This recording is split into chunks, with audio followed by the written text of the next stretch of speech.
7वें दिन जीवित होकर के तक्षक बन के तुम्हें डसने के लिए आएगा। लग गया श्राप महाराज परीक्षित को। लोमस ऋषि की जिस समय समाधि खुली है, जब पता चला है कि हमारे बेटा श्रृंगी ऋषि ने श्राप दे दिया है, बुलाया, कहा है बेटा तुमने अच्छा नहीं किया, भोले भाले राजा को श्राप दिया। दोष परीक्षित का नहीं, कलयुग सर पे सवार था। चलो जो हो गया वो दिया हुआ श्राप वापस तो नहीं आ सकता। परीक्षित को ये अवगत करा दो कि वो भगवान की जाकर के कथा सुने, तो हो सकता है कि 7वें दिवस वो तक्षक डसने के लिए न आए। परीक्षित को आदेश कर दिया गया है, महाराज परीक्षित, लोमस ऋषि की गर्दन में जो सर्प तुमने डाला था, कोई सर्प 7वें दिन जीवित होकर के तक्षक बन के तुम्हें डसने के लिए आएगा। लोमस ऋषि के पुत्र श्रृंगी ऋषि का ये श्राप लगा है, इसलिए घर परिवार त्याग करके आप भगवान की तपस्या कीजिए, भगवान की कथा सुनो, तो हो सकता है इस श्राप से तुम मुक्त हो जाओ। परीक्षित ने सुना है, राजसी वस्त्रों को उतार दिया, सन्यासी वस्त्रों को धारण किया, पत्नी का प्यार, बच्चों का दुलार, घर परिवार त्याग करके चल देते हैं। पहुंच गए जहां श्री सुखदेव जी कथा को सुना रहे हैं। लंबी लंबी संतों की भीड़ लगी हुई है। पीछे से जाकर के महाराज परीक्षित जी भी बैठ जाते हैं। सुखदेव ने देखा, सम्मान किया, आयो महाराज परीक्षित, आ तो गए हो, लेकिन तुम्हें आज बड़ा दुख होगा कि मेरी जिंदगी केवल और केवल 7 दिन की है और 7वें दिवस मुझे तक्षक डसने के लिए आ जाएगा। लेकिन जाओ, ये तक्षक की औकात नहीं है। अगर तुमने भगवान की कथा को मन से सुन लिया तो ये तक्षक तुम्हारा पालन बाका नहीं कर सकता है। साथ साथ और समझाया है श्री सुखदेव जी ने और कहा है, महाराज परीक्षित, कथा सुनने आए हो तो कथा सुनने के भी कुछ नियम होते हैं। क्या नियम होते हैं? तो जवाब दिया है, कथा सुनने के ऐसे नियम होते हैं, जब भी कथा में आओ तो कुछ बातें जरा याद करते हुए। कौन सी बातें? तो समझाते हुए बोले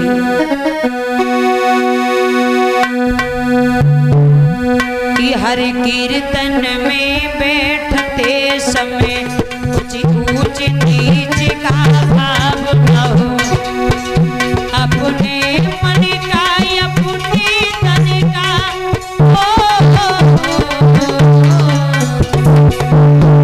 अपने धन का अपने बल का अपने घर का अभिमान न हो।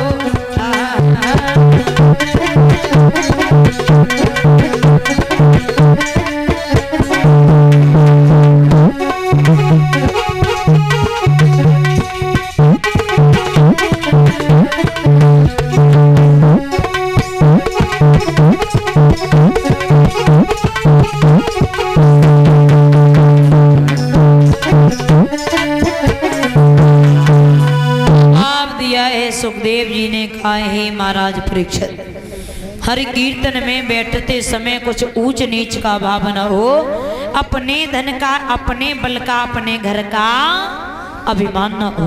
जब भी कथाओं में बैठो तो कभी भी किसी भी प्रकार का घमंड करके मत बैठना।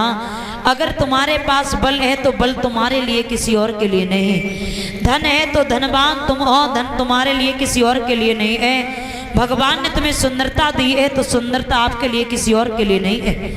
भगवान की कथाओं में जब भी बैठो तो कभी भी किसी भी हुनर पर घमंड करके मत बैठना। और कहा है महाराज, कथा सुनने आते तो सब हैं, लेकिन सब नहीं आते। क्यों? बोले श्रोता भी एक प्रकार के नहीं, श्रोता भी 8 प्रकार के होते हैं। बोले महाराज 8 प्रकार के कैसे? बोले सुनो, समझाते हुए बोले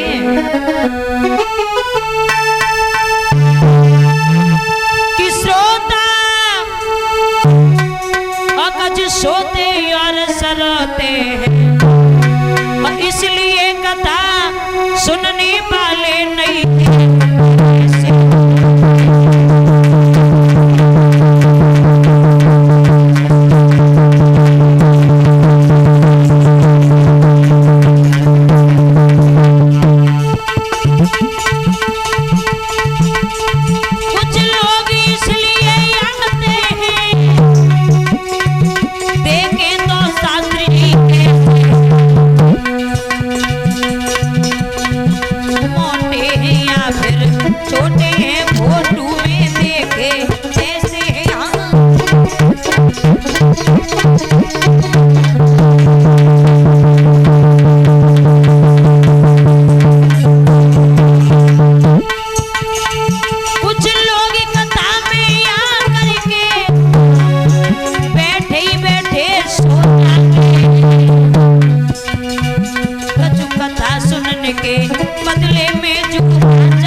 खैर माफ़ी चाहेंगे, हम इस ग्राम की बात नहीं कर रहे, यहाँ के तो सभी भक्त बढ़िया है।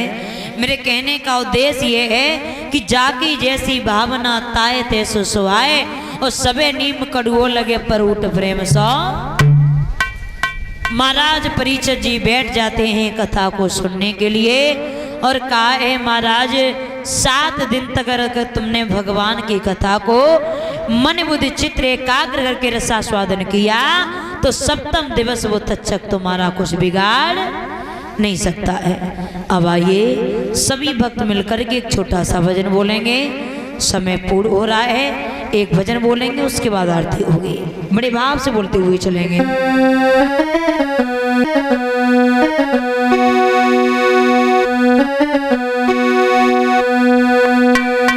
कि क्यों घबराऊं मैं है,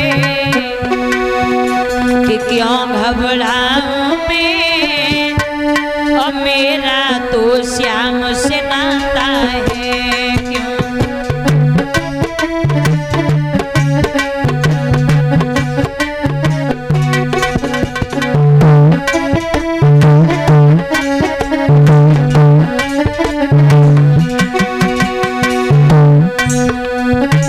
जब जब मुझ पे पड़ती है दरकार, मैं हमेशा रहता है तैयार।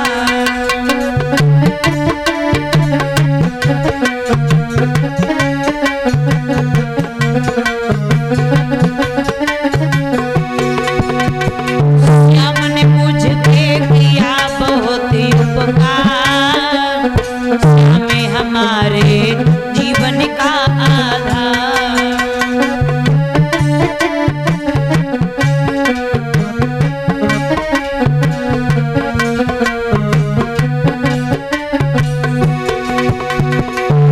अरे पलिए मुझ पर अपना, अरे पलिए मुझ पर अपना प्यार दिखाता है, क्यों घबराऊं मैं,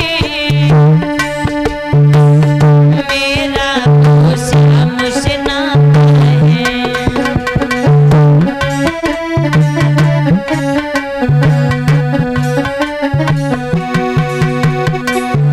मेरी ये जीवन गाड़ी, मेरी ये जीवन गाड़ी श्याम चलाता है, क्यों घबराऊं मैं, मेरा तो श्याम से नाता है।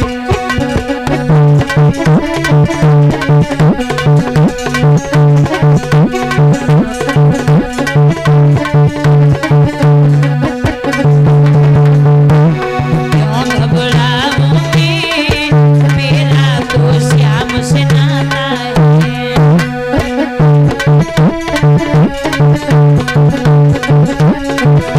बोलिए हरि। सभी भक्त आरती के लिए खड़े हो जाएं।